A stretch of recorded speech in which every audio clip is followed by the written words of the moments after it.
Hey, 96 Rocks Foster here, and a pretty wild ending to this week's episode of 24, wasn't it?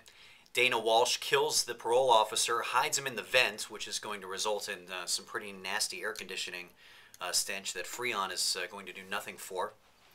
And then we learn that Dana is working with the terrorists. She is the latest in a long series of moles in this show, 24. And I thought in this vlog we would go back to the beginning and think about just how many moles over the years there's been. And you might think to yourself, if you've watched since the beginning, the first mole was Nina Myers.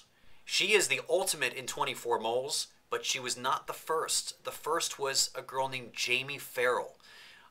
Jamie, it turns out,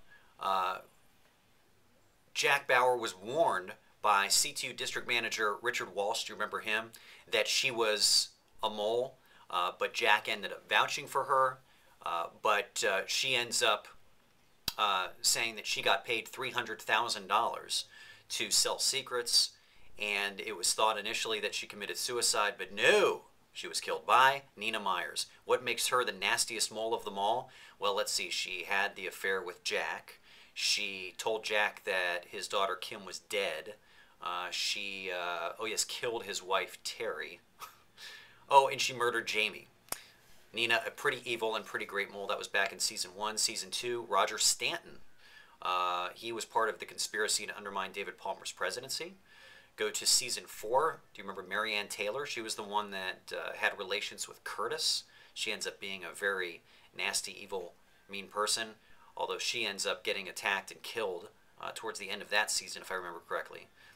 Season 5, there was Spencer. He was a guy that ended up having relations with Chloe.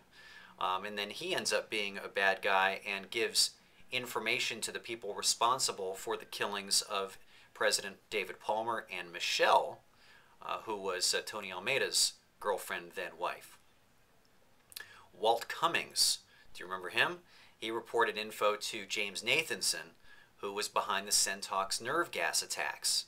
Season 7 was loaded with moles, notably Brian, there was Edward Vossler, Erica, Ryan Burnett, and now Season 8, Dana Walsh is also a mole. Where will it end? I'll leave you with this note.